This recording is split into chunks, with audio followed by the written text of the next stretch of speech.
Pozdrav svim gledalcima. Danas se nalazimo u Južnom Banatu.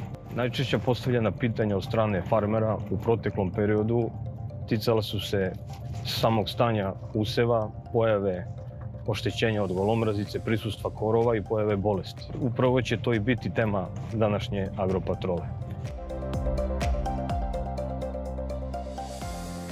Do sada u proizvodnji pšenice primenili smo većinu agrotehničkih mera. Kao rezultat toga imamo usev koji se nalazi u dobroj kondiciji i sa dobrim setvenim sklopom. U narednom periodu od agrotehničkih mera nam slede mere nege useva koje podrazumevaju zaštitu pšenice od bolesti, štetočina i korova. Nalazimo se na parceli imanja AD Dunav Ivanovo. Sada ćemo ući i malo bolje proanalizirati samo polje kako bi konstatovali trenutno stanje useva. Možemo da vidimo da se pšenica lepo izbokorila, u dobrom je stanju, doduše prisutna su manja oštećenja, ali u daleko manjoj meri nego što je to bio slučaj prošle godine. Također možemo već da vidimo prisustvo ranoprolećnih korova, kao što su mišjakinja, veronika i mrtva kopriva. Pored ovih korova na parceli smo primetili prisustvo i gorušice i dobro poznate prilepače, odnosno galijuma. Ovi korovi predstavljaju konkurenciju za prostor, vodu i hranu našem gajenom usevu i stoga nam je potrebno da ih adekvatno tretiramo proverenim preparatom kako bi uspjeli da spasimo naš usev od konkurencije korova. Herbicid Biatlon ima najširi spektar delovanja kada su u pitanju širokolisni korovi.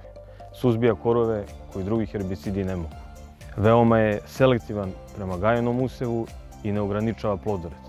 Ima izrazitu fleksibilnost, odnosno vreme primjene mu se kreće od potpuno razvijenog trećeg lista do potpuno razvijenog lista zastavičara.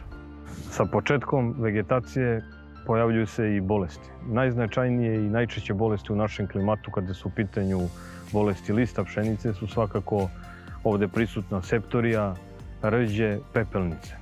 Idealan partner našem herbicidu Biatlon jeste provereno i dokazano rješenje fungicid Priexor. Hvala vam na pažnji. Nadam se da smo vam u ovoj epizodi pomogli sa savjetima kako da uspješno zaštitite svoj usev od prisustva korova i pojave bolesti. Za više informacija možete nas posjetiti na našoj zvaničnoj web stranici, a možete nas pratiti i na društvenim mrežama. Vidimo se u sljedećoj agropatroli. Prinos plus za Profit plus uz BASF rešenja za poljoprivredu.